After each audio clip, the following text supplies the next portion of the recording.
Assalamualaikum dear students, welcome to the platform of Nain Academy. I am your host Mohammad Zulqarnain. तो students आज के इस video के अंदर हम फर्स्ट ईयर बायोलॉजी जो हमारी न्यू बुक है इसके chapter number 9 human digestive system. Students हम इसमें थर्ड लेक्चर स्टार्ट करेंगे जिसके अंदर हम anatomy and physiology of digestive system का थर्ड पार्ट स्टडी करेंगे जिसमें हम स्टमक को जो है वो तफसील से देखेंगे। तो मैंने आपको बताया था कि जो ह्यूमन डाइजेस्टिव सिस्टम है ये असल में एक ऑर्गन सिस्टम है जिसका फंक्शन डाइजेशन करना है। ठीक है, डाइजेशन का मतलब क्या होता है? कॉम्प्लेक्स सब्सटेंसेस को सिंपल एब्जॉर्बेबल कंपोनेंट्स में ब्रेक करना, इस प्रोसेस को हम डाइजेशन कहते हैं। बच्चों जो ह्यूमन डाइजेस्टिव सिस्टम है इसके अंदर कई सारे ऑर्गन्स आते हैं। ठीक है, और इसके अंदर जो मेजर पोर्शन है वो गैस्ट्रो इंटेस्टाइनल ट्रैक्ट का है और साथ इसके जो है वो असेसरी डाइजेस्टिव ऑर्गन्स भी होते हैं। अब बच्चों जो जीआईटी है गैस्ट्रो इंटेस्टाइनल ट्रैक्ट जिसको हम डाइजेस्टिव ट्रैक्ट भी कहते थे, एलिमेंट्री कैनाल भी कहते थे, जिसको हम गट का नाम भी देते थे, ये एक ऐसी ट्यूब है जो कि माउथ से स्टार्ट होती है और एनस तक जाती है। माउथ स्टूडेंट्स वो ओपनिंग है जिसके जरिए खुराक को मुंह के अंदर लिया जाता है। फिर बच्चों उस खुराक की डाइजेशन और एब्जॉर्प्शन करवाने के बाद जो वेस्ट मटेरियल जो होता है उसको एनस के जरिए बॉडी से बाहर निकाल दिया जाता है। हमने फर्स्ट लेक्चर के अंदर ओरल कैविटी के अंदर क्या क्या चीजें होती हैं, उसके अंदर डाइजेशन कैसे होती है, हमने इसको तफसील से पढ़ा स्टूडेंट्स। फिर जो प्रीवियस लेक्चर था उसके अंदर हमने फेरेंक्स के अंदर देखा कि स्वेलोइंग कैसे होती है और एसोफेगस से जो खुराक है वो किस तरह से मूव करती है। इसके अलावा स्टूडेंट्स हमने जो मोटिलिटी है एलिमेंट्री कैनाल में जिसके दो मेजर तरीके हैं, एक है पेरिस्टालसिस और दूसरा है सेगमेंटेशन, हमने इन दोनों को तफसील से देखा। तो स्टूडेंट्स आज के इस लेक्चर के अंदर हम लोग जो है वो अपने डाइजेस्टिव सिस्टम का नेक्स्ट इंपॉर्टेंट ऑर्गन जिसका टाइटल है स्टमक, इसको हम जो है वो स्टार्ट करेंगे। स्टूडेंट स्टमक जो है इसे उर्दू में मैदा कहते हैं। अब स्टूडेंट स्टमक के हवाले से आपको पता होना चाहिए कि जो स्टमक है ये एसोफेगस और स्मॉल इंटेस्टाइन के दरमियान मौजूद होता है। जहां पे स्टमक खत्म होता है वहां से आगे स्मॉल इंटेस्टाइन स्टार्ट हो जाती है। स्मॉल इंटेस्टाइन के स्टूडेंट्स आगे से 3 पार्ट्स हैं, हम इसको इससे नेक्स्ट लेक्चर के अंदर देखेंगे। जो पहला हिस्सा होता है उसका इसको ड्यूडीनम कहते हैं, दूसरे हिस्से को जिजिनम और तीसरे हिस्से को इलियम। ड्यूडीनम, जिजिनम और इलियम। तो आप पहले हिस्से का भी नाम याद रखें। जो पहला हिस्सा है स्टूडेंट्स इसको हम जो है वो ड्यूडीनम का नाम देते हैं। किसका नाम देते हैं? ड्यूडीनम का।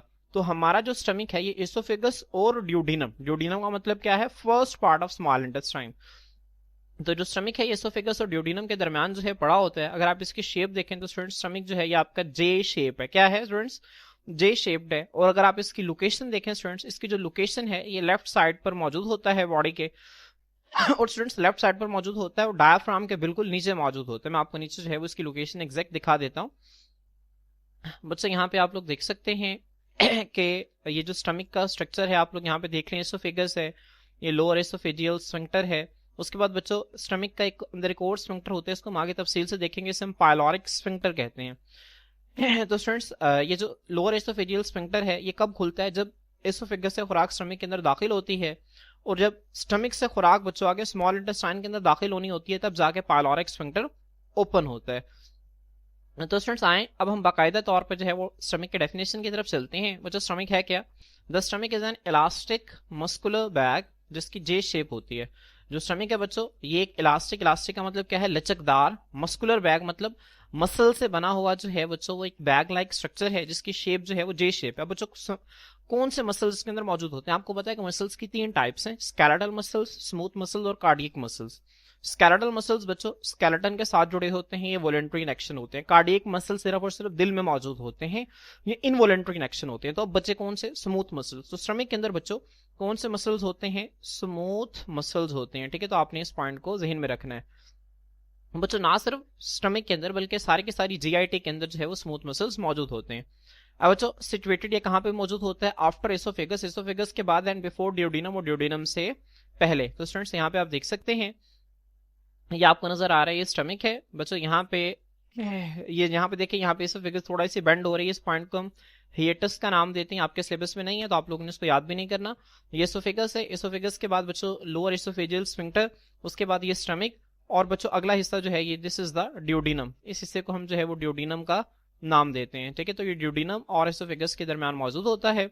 आगे देखें, it is located in the left side in abdominal cavity right below the diaphragm. तो स्टूडेंट्स आपने इस पॉइंट को समझना है स्टूडेंट सबसे पहले आपको पता होना चाहिए कि डायाफ्राम क्या होता है। बच्चों डायाफ्राम जो है ना, हम कहते हैं एक शीट है स्केलेटल मसल्स की, जो कि हमारे सीने वाले हिस्से को हमारे पेट वाले हिस्से से अलग करती है। ठीक है, मैं आप लोगों को अगर जो है वो यहां से दिखाऊं, बच्चों फर्ज करें कि एक ह्यूमन है। अब बच्चे इसका चेस्ट रीजन है। अब यहाँ पे बच्चे इस तरह से एक शीट ऑफ स्केलेटल मसल मौजूद होती है। ठीक है, जिस शीट ऑफ स्केलेटल मसल को हम डायाफ्राम कहते हैं, ये चेस्ट कैविटी मतलब सीने के अंदर जो खाली जगह और पेट के अंदर जो खाली जगह होती है इसे एब्डोमिनल कैविटी कहते हैं। तो चेस्ट कैविटी और एब्डोमिनल कैविटी को क्या करता है स्टूडेंट्स, सेपरेट करता है कौन, डायाफ्राम। तो आपने इसका फंक्शन जो है वो बहुत अच्छी तरह से याद रखना है। और बच्चों डायाफ्राम यहाँ पे आप देखें, it is located in the left side in abdominal cavity right below the diaphragm.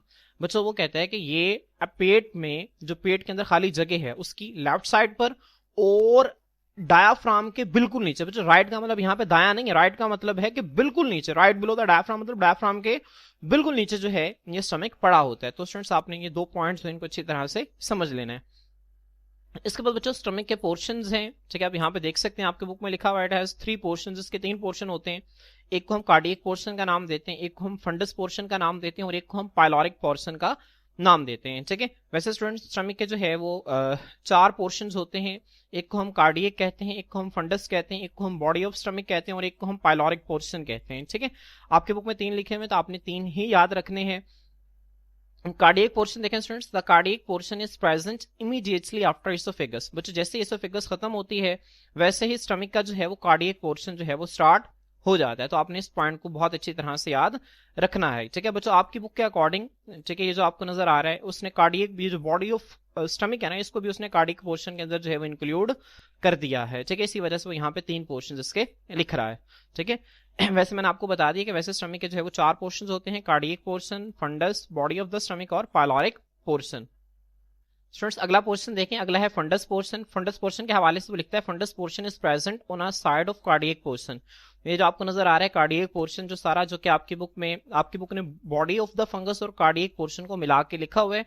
तो कार्डियक पोर्शन के बच्चों एक साइड के ऊपर जो है वो फंडस पोर्शन मौजूद होता है। जो आपको ऊपर उभरा हुआ हिस्सा नजर आ रहा है ना बच्चों, इसे हम फंडस कहते हैं। ठीक है, तो फंडस पोर्शन जो है वो कार्डियक पोर्शन के एक साइड पर मौजूद होता है। और जो तीसरा हिस्सा बच्चों आपकी बुक के अंदर लिखा हुआ है pyloric portion. Pyloric portion is located beneath the cardiac portion. ये कार्डियक पोर्शन के नीचे जो है वो कौन सा हिस्सा मौजूद होता है, पाइलोरिक पोर्शन मौजूद होता है। तो स्टूडेंट्स आपने याद रखना है, स्टमक के वैसे 4 पोर्शंस होते हैं, कौन कौन से, cardiac, fundus, body of the stomach और पाइलोरिक पोर्शन। आपकी बुक में 3 लिखे हुए हैं, आपकी बुक में उसने कार्डियक पोर्शन और बॉडी ऑफ द फंगस को मिला के लिखा हुआ है कार्डियक पोर्शन के अंडर ही। ठीक है, अब बच्चों कार्डियक पोर्शन जो है इसोफेगस के बिल्कुल बाद स्टार्ट होता है। कार्डियक पोर्शन के एक साइड पे जो है वो फंडस का पोर्शन होता है और इसके दूसरी साइड पे जो है वो पाइलोरिक पोर्शन मौजूद होता है। तो स्टूडेंट्स मैं उम्मीद करता हूँ कि आप लोगों को इसकी समझ आ गई होगी। इसके बाद बच्चों स्टमक के अंदर कौन कौन से स्फिंक्टर्स मौजूद होते हैं, आपने हेडिंग्स बना के इसको अच्छी तरह से याद रखना है बच्चों। इंपॉर्टेंट शॉर्ट क्वेश्चन है बच्चों, ये ऊपर वाला भी एक इंपॉर्टेंट शॉर्ट क्वेश्चन था, आप लोगों से पूछ सकता है कि right the portions of stomach. आप लोगों से भी पूछ सकता है कि right the sphincters of stomach, या फिर difference between cardiac sphincter and pyloric sphincter. तो आप लोग जो है इसका फर्क दरम्यान में लाइन लगाकर लिखेंगे। बच्चों स्फिंक्टर का लफ्ज हमने पिछले लेक्चर के अंदर भी पढ़ा था, मैंने वहां पे इसको जो है वो ज्यादा डिटेल से नहीं बताया था, क्योंकि मैंने कहा था कि मैं आपको आज जो है वो जिस तफसील से समझा दूंगा। बच्चों स्फिंक्टर आप ये समझें कि असल में ना एक मस्कुलर रिंग होती है। ठीक है, गोल मसल का बना हुआ ना एक दरवाजा होता है जो कि चीजों की ओपनिंग और क्लोजिंग को कंट्रोल करता है। ठीक है, अब स्टमक के अंदर बच्चों 2 मसल से बने हुए दरवाजे हैं। ठीक है, एक को हम नाम देते हैं कार्डियक स्फिंक्टर और एक को हम नाम देते हैं पाइलोरिक स्फिंक्टर। ये बच्चों जो कार्डियक स्फिंक्टर है ये कार्डियक पोर्शन में मौजूद होता है और पाइलोरिक स्फिंक्टर जो है ये पाइलोरिक पोर्शन के अंदर मौजूद होता है। जहन में रख बच्चों कि जो कार्डियक है ये लफ्ज जो है ये दिल के लिए इस्तेमाल किया जाता है, क्योंकि बच्चों ये जो स्टमक का ये जो आपको नजर आ रहा है कार्डियक पोर्शन, यहाँ पे आपका जो है वो हार्ट मौजूद होता है। चूंकि बच्चों ये दिल के करीब होता है इसी वजह से हम इसको जो है वो कार्डियक पोर्शन का नाम देते हैं। ठीक है, तो आपने इन पॉइंट्स को बहुत अच्छी तरह से याद रखना है। तो बच्चों इसी निस्बत से चूंकि कार्डियक पोर्शन के अंदर मौजूद होता है, हम इस दरवाजे को भी जो है वो कार्डियक स्फिंक्टर का नाम दे देते हैं। तो यहाँ पे देखें कार्डियक स्फिंक्टर के हवाले से मैंने आपको एक और बात बताई थी, इसे हम लोअर एसोफेजियल स्फिंक्टर भी कहते हैं। तो cardiac sphincter opens, cardiac sphincter खुलता है कब, जब वेव ऑफ पेरिस्टाल्टिक कॉन्ट्रैक्शंस। बच्चों पेरिस्टाल्टिक कॉन्ट्रैक्शन क्या होती है, पेरिस्टाल्टिक कॉन्ट्रैक्शन से मुराद है rhythmic sequence of contraction of smooth muscles present in the walls of esophagus या present in the walls of alimentary canal। तो alimentary canal या फिर esophagus की दीवार के अंदर बच्चों जो contraction की एक rhythmic sequence है उसे हम peristaltic contraction कहते हैं। मैं आपको पिछले लेक्चर के अंदर बता चुका हूं। तो जब पेरिस्टाल्टिक कॉन्ट्रैक्शन के बच्चे एक वेव आती है कमिंग डाउन नीचे की तरफ आती है एसोफेगस में, ठीक है, और वो रीचेज इट, वो कार्डियक स्फिंक्टर तक पहुंचती है, तो ये कार्डियक स्फिंक्टर क्या करता है, अलाउ करता है फूड को टू एंटर द स्टमक, और वो जो फूड को अलाउ करता है कि स्टमक के अंदर दाखिल हो जाए। स्टूडेंट्स यहाँ पे देखें, ये एसोफेगस है, यहाँ पे ये लोअर एसोफेजियल स्फिंक्टर जिसको हम कार्डियक स्फिंक्टर का नाम देते हैं, जब ऊपर से एक फूड की एक पेरिस्टाल्टिक वेव आती है, जब वो यहाँ तक पहुंचती है नीचे की तरफ, तो बच्चों ये ओपन हो जाता है, उस फूड को अलाउ करता है कि वो स्टमक के अंदर दाखिल हो जाए, ठीक है। और बच्चों दूसरा पाइलोरिक स्फिंक्टर, पाइलोरिक स्फिंक्टर आपकी बुक में इसके साथ नहीं लिखा हुआ, अलबत्ता स्टमक का जो आखिरी हिस्सा है बच्चों वहां पे इसका जिक्र किया हुआ है उसने, तो मैंने वहीं से इसको उठा के पहले लिख दिया है ताकि आप लोग इसको जो है वो अच्छी तरह से जान सकें। पाइलोरिक स्फिंक्टर क्या करता है बच्चों, रेगुलेट करते हैं the release of chyme into the small intestine. बच्चों काइम क्या होता है आपको इसका पता होना चाहिए। बच्चों जो स्टमक है, ठीक है, इसके अंदर फूड की डाइजेशन के बाद जो लिक्विड सॉल्यूशन बनता है उसको हम काइम का नाम देते हैं। तो जब स्टमक बच्चों खुराक के साथ जो इसने स्टमक ने करना है, जब वो कर लेता है, तो बच्चों वो जो लिक्विड मैस है उसको आगे ये स्मॉल इंटेस्टाइन में पास कर देता है। वो जो लिक्विड मैस होता है उसको हम काइम कहते हैं। क्या कहते हैं स्टूडेंट्स, उसको हम काइम कहते हैं। तो काइम को बच्चों आगे स्मॉल इंटेस्टाइन में जाने के लिए बच्चों जो दरवाजा है वो क्या है, वो है पाइलोरिक स्फिंक्टर, ठीक है। तो दोबारा मैं इसको रीड कर रहा हूं, जो पाइलोरिक स्फिंक्टर है वो रेगुलेट करता है कि इसको release of chyme into the small intestine, chyme को स्मॉल इंटेस्टाइन के रिलीज करने को पाइलोरिक स्फिंक्टर जो है कंट्रोल करता है। तो स्टूडेंट्स आपने इनको अच्छी तरह से याद रखना है। अगर आपसे पेपर में इसका फर्क पूछ ले, पहला फर्क आप लिखेंगे कार्डियक स्फिंक्टर जो है ये जो कार्डियक पोर्शन में मौजूद होता है स्टमक के, पाइलोरिक स्फिंक्टर जो है pyloric portion of the stomach में मौजूद होता है। कार्डियक स्फिंक्टर जो है बच्चों ये रेगुलेट करता है ओपनिंग को बिटवीन एसोफेगस एंड स्टमक, और पाइलोरिक स्फिंक्टर जो है ये रेगुलेट करता है ओपनिंग को between stomach and duodenum. Duodenum क्या है बच्चों, वो फर्स्ट पार्ट है स्मॉल इंटेस्टाइन का, ठीक है। तो बच्चों आप इस तरह से दो फर्क के साथ बहुत बेहतरीन तरीके से इसको लिख सकते हैं, और साथ अगर आप चाहें तो छोटी सी स्टमक की डायग्राम बनाकर आप इन दोनों को जो है वो लेबल भी कर सकते हैं। तो इस तरह आप अपने बेहतरीन शॉर्ट क्वेश्चन को अटेम्प्ट कर लेंगे। स्टूडेंट्स आगे जो है वो स्टमक के अंदर डाइजेशन जो है, डाइजेशन के हवाले से उसने एक्सप्लेन किया हुआ है। बच्चों स्टमक के अंदर जो डाइजेशन है वो दो तरह से होती है, एक को हम नाम देते हैं मैकेनिकल डाइजेशन का और एक को हम नाम देते हैं केमिकल डाइजेशन का। बच्चों मैकेनिकल डाइजेशन जो है और केमिकल डाइजेशन ही हमने ओरल कैविटी के अंदर भी पढ़ी थी। मैकेनिकल डाइजेशन बच्चों मैंने आपको पहले भी बताया था कि डाइजेशन का मतलब होता है कॉम्प्लेक्स चीज को सादा चीज के अंदर तोड़ना, सिंपल चीज के अंदर तोड़ना। मैकेनिकल मतलब फोर्स लगा के। अब मैकेनिकल डाइजेशन में बच्चों हम फोर्स की मदद से एक बड़ी चीज को छोटी चीज के अंदर तोड़ते हैं, ठीक है। जबकि केमिकल डाइजेशन के अंदर हम एंजाइम्स की मदद से, केमिकल्स की मदद से चीजों की ब्रेक डाउन करते हैं, ठीक है। तो स्टूडेंट्स आए अब हम इसको जो है वो रीड करते हैं। बच्चों वो कहते हैं the muscular walls of stomach. बच्चों स्टमक के अंदर जो मस्कुलर वॉल्स हैं उसके अंदर स्मूथ मसल्स मौजूद हैं। अभी हम स्टमक की आगे एनाटॉमी में भी तफसील से पढ़ेंगे। तो स्टमक के बच्चों जो मस्कुलर वॉल्स हैं वो कॉन्ट्रैक्ट का मतलब है वो सुकड़ते हैं, ठीक है। बच्चों आगे एंड लिखा हुआ, आप इसको काट दें, एंड यहाँ पे नहीं आएगा। विगोरसली, विगोरसली का मतलब होता है बच्चों भरपूर तरीके से, आप इसके ऊपर लिख लें भरपूर तरीके से। जो बच्चों जो स्टमक की मस्कुलर वॉल्स हैं वो सुकड़ती हैं भरपूर तरीके से, एंड हेल्प इन, और मदद करती हैं चर्निंग। चर्निंग का मतलब होता है पीसना, और फूड खुराक को, और खुराक को पीसने में मदद करती है। स्टमक की वॉल्स इस तरह से कॉन्ट्रैक्ट की, फिर रिलैक्स की, फिर कॉन्ट्रैक्ट की, फिर रिलैक्स की, फिर कॉन्ट्रैक्ट की, फिर रिलैक्स की। जब वो मुसलसल इस तरह से कॉन्ट्रैक्ट और रिलैक्स करती हैं तो बच्चों वो अपने अंदर मौजूद खुराक की बेहतरीन तरीके से चर्निंग कर देती हैं, उसको पीस देती हैं, ठीक है। और इसी पीसने को हम मैकेनिकल डाइजेशन का नाम देते हैं, ठीक है। और बच्चों आपको बताया कि साथ ही साथ स्टमक के अंदर से गैस्ट्रिक जूस निकलता है जिसको हम स्टमक सेक्रेशन भी कहते हैं, ठीक है। और बच्चों जब स्टमक की वाल्व जो है वो कॉन्ट्रैक्ट कर रही होती है तो ना सिर्फ वो खुराक को जो है वो पीसती हैं बल्कि खुराक को स्टमक की सेक्रेशन के साथ मिक्स भी कर देती हैं। आगे देखें, and mixing the food with stomach secretions. Stomach मैदा जो है जिन चीजों को खारिज करता है उनको हम स्टमक सेक्रेशन कहते हैं। अब ये क्या क्या चीजें हैं बच्चों, इनको हम आगे तफसील से देखेंगे, और इनको जो है ये खुराक के साथ मिक्स भी कर देती है। These contractions also generate enough heat that melts the solid fats। तो आपको पता है कि जब मसल्स हैं वो कॉन्ट्रैक्ट करते हैं तो यहाँ पे एनर्जी जो है वो रिक्वायर होती है ग्लूकोज की शक्ल में। बच्चों जो कार्बन हाइड्रोजन बॉन्ड्स उनको तोड़ा जाता है, उनसे एनर्जी को रिलीज किया जाता है। अब बच्चों जब ये प्रोसेस चल रहा होता है तो यहाँ पे हीट रिलीज होती है, और वो इतनी ज्यादा हीट होती है कि खुराक में मौजूद जो फैट्स हैं उनको क्या कर देती है बच्चों, ये मेल्ट कर देती है, ठीक है। क्योंकि आपको पता है बच्चों जो सॉलिड फैट्स होते हैं ये सॉलिड फॉर्म के अंदर मौजूद होते हैं, और सॉलिड फॉर्म के अंदर इसको डाइजेस्ट करना जो है वो बहुत मुश्किल होता है। तो अगर ये लिक्विड फॉर्म के अंदर आ जाए तो फिर इनकी डाइजेशन जो है वो आसान हो जाती है। तो यहां से मस्कुलर कॉन्ट्रैक्शन की जो एनर्जी है वो सॉलिड फैट को मेल्ट करने के लिए काफी होती है। तो स्टूडेंट्स आप major heading mechanical digestion of food के अंदर ये 2 लाइंस लिखेंगे, ठीक है। यहाँ पे देखिए मैं आप लोगों को डायग्राम से दिखा भी रहा हूँ कि किस तरह से स्टमक के अंदर जो है वो पेरिस्टाल्टिक कॉन्ट्रैक्शंस होती हैं, स्टमक की दीवारें किस तरह से अंदर की तरफ जो है वो कॉन्ट्रैक्ट करती हैं, उसके बाद बच्चों फिर रिलैक्स करती हैं, फिर आगे से कॉन्ट्रैक्ट करती हैं, फिर रिलैक्स करती हैं। इसके 2 फायदे होते हैं, ठीक है। एक तो चर्निंग ऑफ फूड जिसे हम मैकेनिकल डाइजेशन कहते हैं, और दूसरा mixing of food with stomach secretion, जो स्टमक की सेक्रेशन उसके साथ फूड अच्छी तरह से मिक्स हो जाता है। क्लियर? तो स्टूडेंट्स मैं उम्मीद करता हूँ कि आप लोगों को यहाँ तक चीजें जो है वो समझ में आ गई होंगी। अब बच्चों आगे देखें अनाटॉमी ऑफ स्टमक वाल्व, बच्चों बहुत इंपॉर्टेंट है, ये एक इंपॉर्टेंट शॉर्ट क्वेश्चन है, आपने इसको अच्छी तरह से करना है। बच्चों वो कहते हैं the stomach wall is made of the same layers as the other parts of alimentary canal. बच्चों एलिमेंट्री कैनाल के जो दूसरे हिस्से जिसमें एसोफेगस आ जाता है, जिसमें स्मॉल इंटेस्टाइन आ जाता है, जिसमें लार्ज इंटेस्टाइन आ जाता है, ठीक है। अब बच्चों वो कहते हैं कि जिस तरह एलिमेंट्री कैनाल के बाकी हिस्से जिन लेयर्स पर मुश्तमिल होते हैं, उन्हीं लेयर्स के ऊपर स्टमक की दीवार भी मुश्तमिल होती है। अब बच्चों यहां पर अगर आपसे पूछ ले कि right the names of layer of small intestine, तो स्मॉल इंटेस्टाइन में लेयर्स के नाम नहीं लिखे हुए, लेकिन यहां पे लिखे हुए हैं, तो आपने यही लेयर्स के नाम वहां पर भी लिखने हैं, क्योंकि बच्चों एसोफेगस के अंदर, उसके बाद स्टमक, उसके बाद स्मॉल इंटेस्टाइन, फिर लार्ज इंटेस्टाइन, उसके अंदर बच्चों यही लेयर्स जो हैं मौजूद होते हैं। बच्चों कितनी लेयर्स होती हैं? यहाँ पे 4 लेयर्स होती हैं। जो सबसे बाहर वाली लेयर होती है इसको हम नाम देते हैं सिरोजा, उससे अंदर वाली जो लेयर होती है इसको हम नाम देते हैं मस्क्यूलरिस, फिर उससे अंदर वाली जो लेयर होती है इसको हम नाम देते हैं सब म्यूकोजा, और जो सबसे अंदर होती है इसको म्यूकोजा। 4 लेयर्स हैं, मेरे साथ रिपीट करें, सिरोजा, मस्क्यूलरिस, सब म्यूकोजा, म्यूकोजा। मैं दोबारा रिपीट कर रहा हूं आप लोगों के लिए, सिरोजा, मस्क्यूलरिस, सब म्यूकोजा, म्यूकोजा, सिरोजा, मस्क्यूलरिस, सब म्यूकोजा और म्यूकोजा, ठीक है। अब बच्चों जो सबसे बाहर वाली लेयर होती है स्टमक के, इसको स्टमक की सब जो सबसे बाहर वाली लेयर है, ना सिर्फ स्टमक की बल्कि एसोफेगस, स्मॉल इंटेस्टाइन और लार्ज इंटेस्टाइन की, बच्चों एक कनेक्टिव टिश्यू से मिलकर बनी होती है जिसको हम सिरोजा का नाम देते हैं। उसके बाद बच्चों जो मिडल लेयर है, ठीक है, ये स्मूथ मसल से बनी होती है, और इस middle layer of smooth muscles को हम मस्क्यूलरिस का नाम देते हैं। अब बच्चों जो मिडल लेयर है ना स्मूथ मसल्स की, यहाँ पे स्मूथ मसल्स बच्चों 3 मजीद लेयर्स के अंदर मौजूद होते हैं, मतलब एक मोटी लेयर है स्मूथ मसल्स की। अब यहाँ पे स्मूथ मसल्स आगे 3 तरह से पड़े होते हैं, ठीक है। तो यहाँ पे देखें in stomach there are 3 layers of muscles, muscles की 3 लेयर्स होती हैं।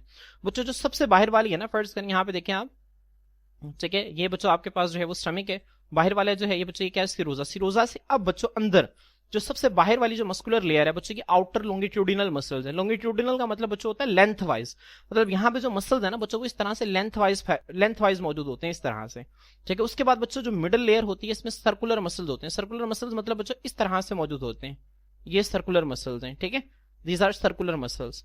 और जो सबसे अंदर होती है वो ओब्लीक मसल, ओब्लीक कहते हैं थोड़े से टेढ़े मसल्स को, जो इस तरह से इस डायरेक्शन के अंदर मौजूद होते हैं, ठीक है, ये ओब्लीक मसल्स की क्लियर होती है, ठीक है। तो स्टमक के अंदर जो 4 लेयर्स हैं, जो सबसे बाहर वाली सिरोजा, उसके अंदर मस्कुलरिस, उसके अंदर सब म्यूकोजा, और चौथी जो है वो क्या है, म्यूकोजा। मस्कुलरिस के अंदर बच्चों स्टमक की जो है वो 3 लेयर्स होती हैं। जो सबसे बाहर वाली होती है वो लॉन्गिट्यूडिनल लेयर होती है, दरम्यान वाली सर्कुलर, और जो सबसे अंदर होती है वो ऑब्लीक लेयर्स होती है, ठीक है, ऑब्लीक मसल्स की लेयर मौजूद होती है। तो आपने इन पॉइंट्स को ध्यान में रखना है, मैं आप लोगों को आगे कई तरह के डायग्राम से इसको समझा दूंगा।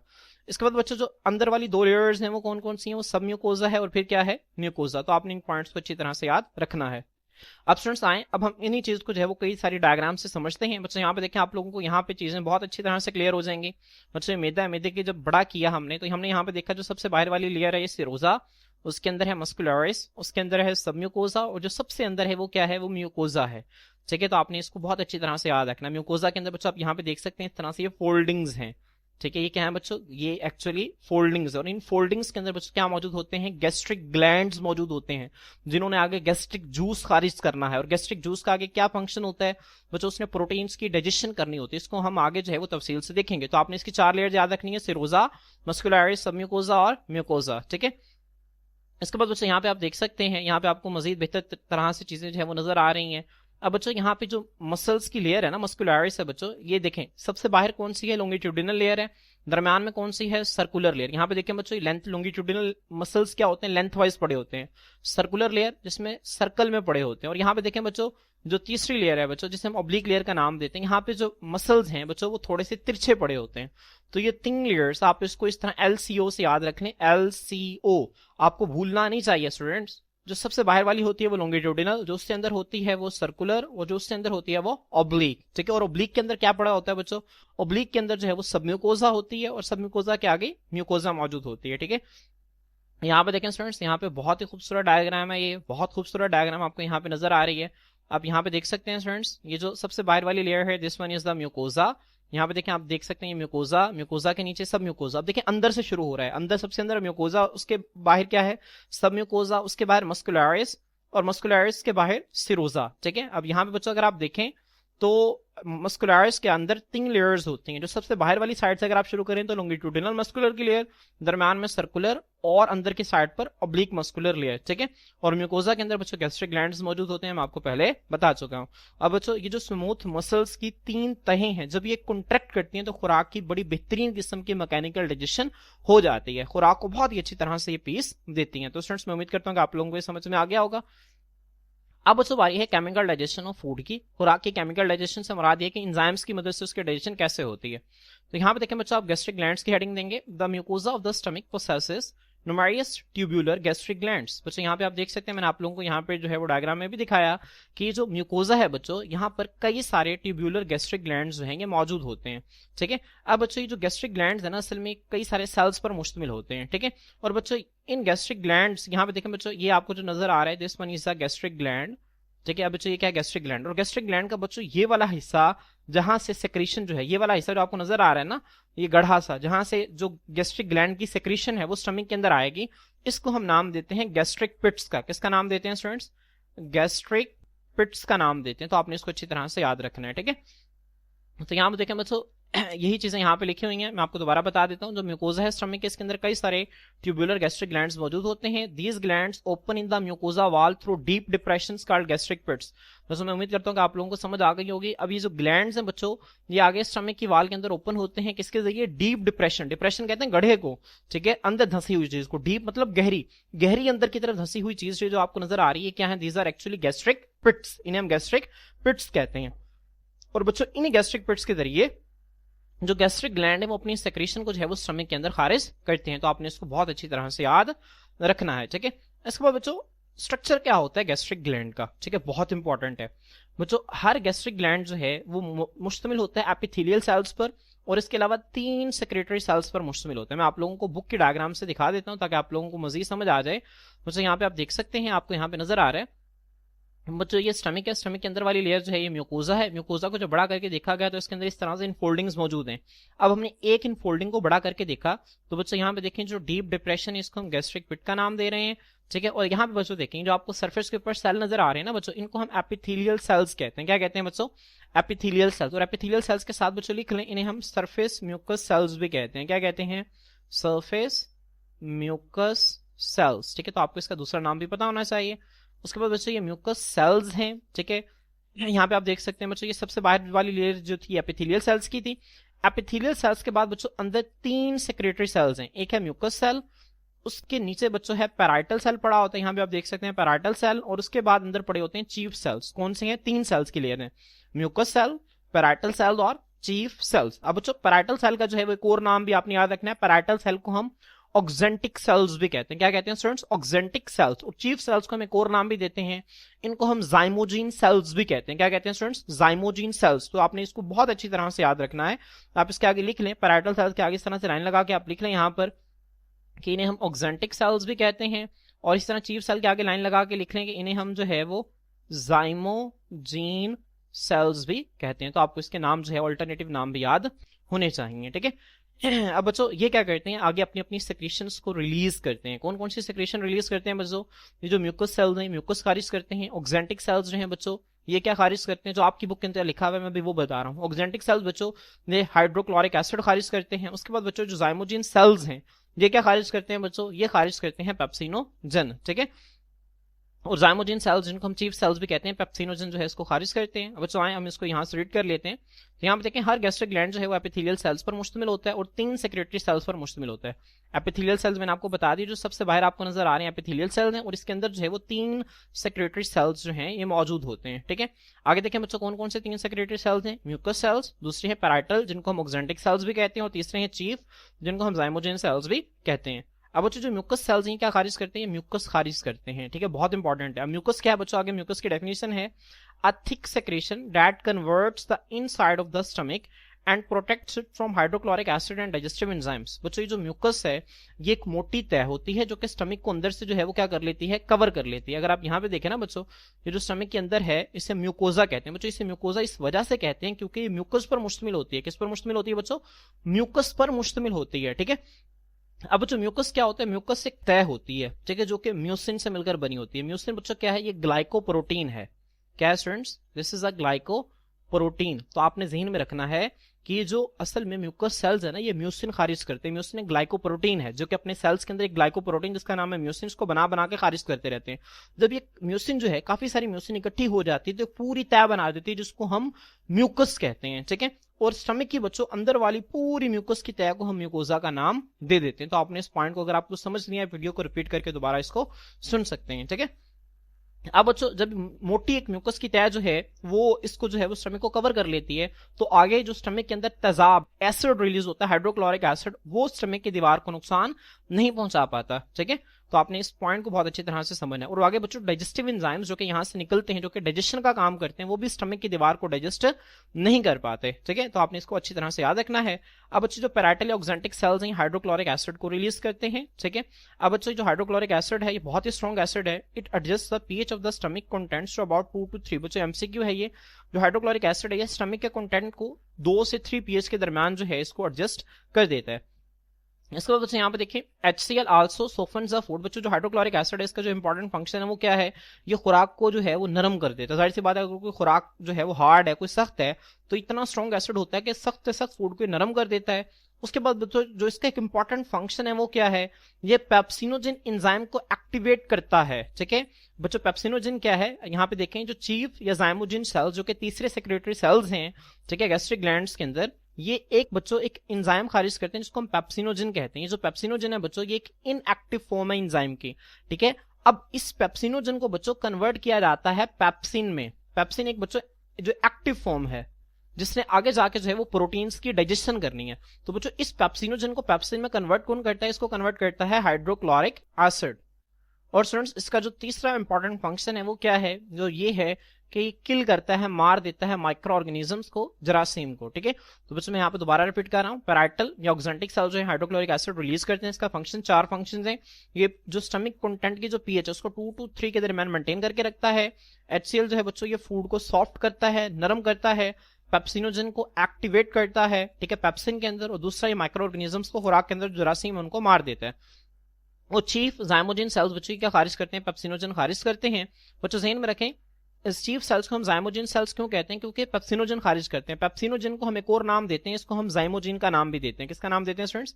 जाइमोजिन का नाम भी देते हैं। तो आपने इस पॉइंट को अच्छी तरह से याद रखना है, क्योंकि बच्चों जो चीफ सेल्स है ये पेप्सिनोजेन या फिर जाइमोजिन को खारिज करते हैं, इसी वजह से हम इनको जाइमोजिन सेल्स का नाम भी देते हैं। तो ठीक है, तो स्टूडेंट्स ये एक इंपॉर्टेंट शॉर्ट क्वेश्चन जो कि आप लोगों से पेपर में पूछा जा सकता है कि what is the structure of gastric gland. तो आपने बताना कि गैस्ट्रिक ग्लैंड जो है वो एपिथेलियल सेल्स पर मुश्तमिल होती है और 3 सेक्रेटरी सेल्स पर मुश्तमिल होती है।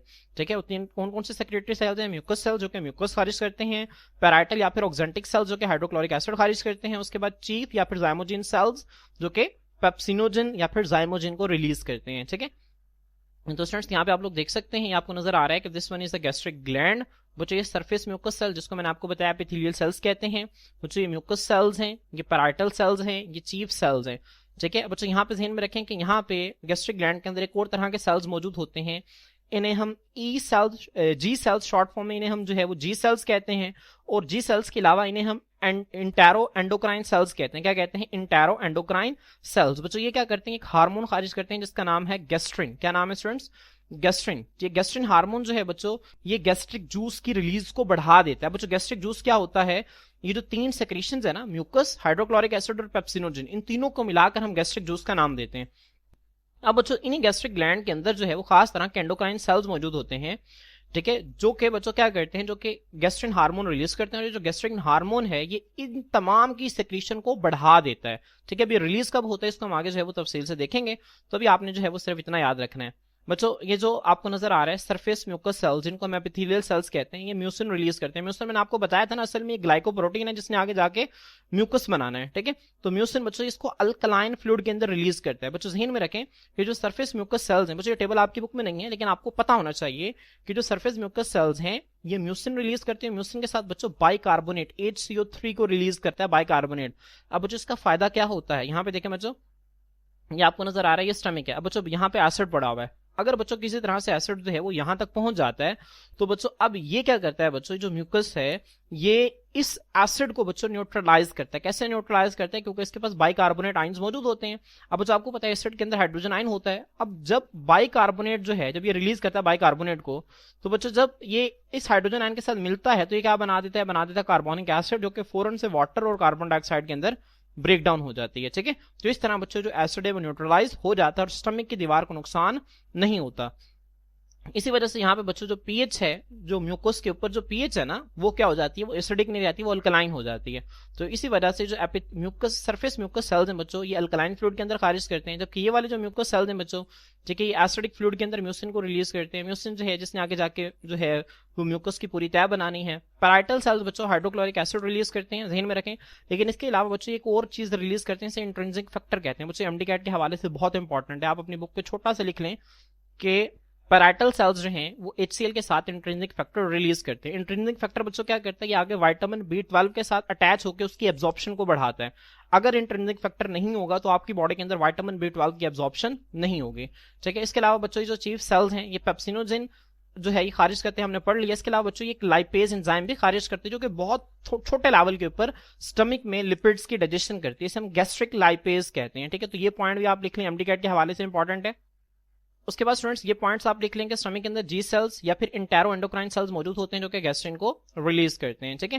तो आपने इन पॉइंट्स को बहुत अच्छी तरह से याद रखना है, ठीक है। आप इनको जो है इस टेबल को आप कोशिश करें कि अलग से अपने एक रजिस्टर के ऊपर लिख लें, ताकि आप लोगों को एमडीकैट के हवाले से चीजें याद रहें। जब बाद में आप एमडीकैट की तैयारी करेंगे, आप इन चीजों को पढ़ेंगे दोबारा से, तो बच्चों ये पॉइंट्स जो हैं आपके लिए बहुत ही हेल्पफुल रहेंगे।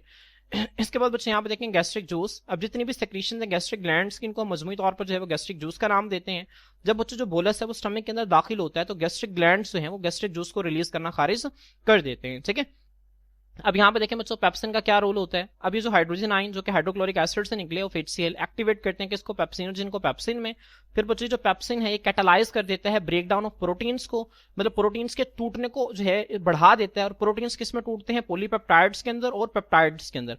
पॉलीपेप्टाइड मतलब बच्चों काफी सारे अमाइनो एसिड की जो चेन होती है उसे हम पॉलीपेप्टाइड कहते हैं, ठीक है। और अगर कोई छोटी अमाइनो एसिड की चेन होती है उसको हम पेप्टाइड्स कह देते हैं, ठीक है। तो आपने इन पॉइंट्स को बहुत अच्छी तरह से याद रखना है। पेप्सिन का क्या रोल है कि प्रोटीन्स को पॉलीपेप्टाइड्स और पेप्टाइड्स में ब्रेक डाउन कर देते हैं। तो स्टूडेंट्स यहाँ पे आप देख सकते हैं पैराइटल सेल से जो है वो हाइड्रोक्लोरिक एसिड निकला, चीफ सेल से पेप्सिनोजन या फिर जाइमोजिन निकला।